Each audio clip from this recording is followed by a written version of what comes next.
दोस्तों एक बार फिर से स्वागत है आपके अपने YouTube चैनल जीके ट्रिक्स का बाजीगर में। दोस्तों CET 20 ग्रुप का जिन बच्चों की ज्वाइनिंग हो चुकी थी उन सभी के लिए बहुत ही बड़ी खुशखबरी है भाई। ठीक है, आप सभी को पता होगा कि जो पीछे सुप्रीम कोर्ट की जजमेंट आई थी मध्य प्रदेश एग्जाम के लिए MPPCS के लिए, तो उसकी सुप्रीम कोर्ट की वर्डिक्ट मैं आज आपको दिखा रहा हूँ। फिर आप हिसाब लगा लेना भाई आपके 20 ग्रुप सेफ हैं या नहीं। देखो, ठीक है, ये मैं आपको वर्डिक्ट दिखा रहा हूं माननीय सुप्रीम कोर्ट की। विद्वान न्यायाधीश ने कहा कि यदि मुख्य परीक्षा का परिणाम रद्द कर दिया जाता है तो चौथी श्रेणी के उम्मीदवारों को उनकी उम्मीदवारी को पुनर्जीवित करके प्रीमियम दिया जाएगा। हालांकि वे पहली बार में अर्हता प्राप्त करने विफल रहे थे और उन उम्मीदवारों को से अधिकार छीन लिया जाएगा जो पहले ही मुख्य परीक्षा उत्तीर्ण कर चुके थे और साक्षात्कार के लिए अर्ह हो गए थे। विद्वान न्यायाधीश ने कहा कि इससे उन उम्मीदवारों के साथ गंभीर पूर्वाग्रह और घोर अन्याय होगा जिन्हें पात्र घोषित किया गया था और जो शॉर्ट लिस्टिंग प्रक्रिया में योग्य थे। देखो भाई, आपके लिए यहाँ से खबर बन रही है कि उन उम्मीदवारों के साथ गंभीर घोर अन्याय होगा जिन्हें पात्र घोषित कर दिया गया था और जो शॉर्ट लिस्टिंग प्रक्रिया में योग्य थे और पूरी मेन परीक्षा को नए सिरे से आयोजित करने से न केवल भारी लागत आएगी बल्कि बड़ी संख्या में उम्मीदवारों के साथ भी घोर अन्याय होगा। क्लियर भाई?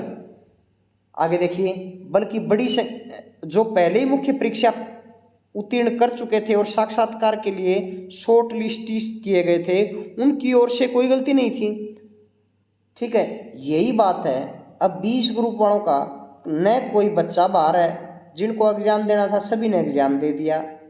ठीक है, अगर दोबारा एग्जाम लेती तो वही बच्चे बैठेंगे और एक बच्चा एक नौकरी के लिए 2 बार एग्जाम क्यों देगा? इसमें बच्चों की क्या गलती है? देखो, ये पॉइंट आपके लिए यहाँ से उठ रहा है। उनकी ओर से कोई गलती नहीं थी बच्चों की ओर से, तो उनको दोबारा क्यों एग्जाम में बिठाया जाए? ऐसा मानते हुए विद्वान न्यायाधीश ने MPPSC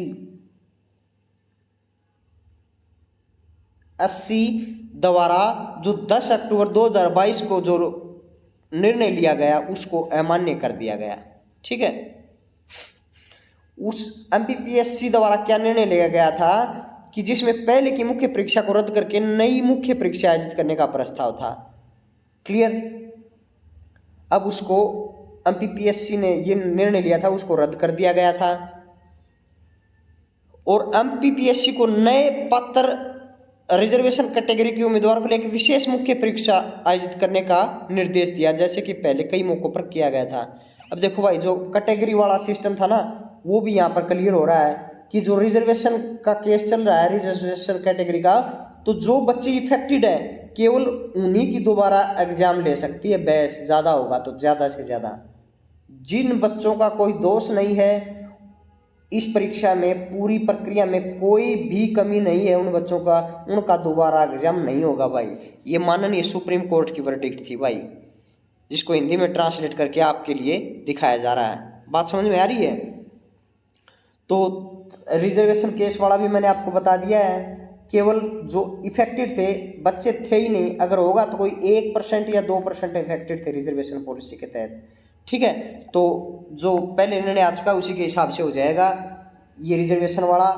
और जो बच्चा पूरी प्रक्रिया में जिसकी कोई गलती नहीं है उसको दोबारा एग्जाम में बैठने का बैठने की तकलीफ नहीं दी जाएगी भाई। ठीक है, ये माननीय सुप्रीम कोर्ट की वर्डिक्ट है। इसी कारण जो है HSSC सुप्रीम कोर्ट में जा रही है ये वर्डिक्ट लेके। ठीक है, ये वर्डिक्ट सुप्रीम कोर्ट की है और सुप्रीम कोर्ट में दिखाई जाएगी, तो ये 20 ग्रुप शो की जाएगी ये, और ये जो 20 ग्रुप हैं ये डेफिनेटली बच जाएंगे भाई, कोई दिक्कत नहीं है। लेकिन साथ ही साथ अपनी पढ़ाई जारी रखना भाई। अगर जानकारी सही लगी हो तो चैनल सब्सक्राइब कर दियो भाई, और ना लगी हो तो रहने दियो भाई। जय हिंद, जय भारत।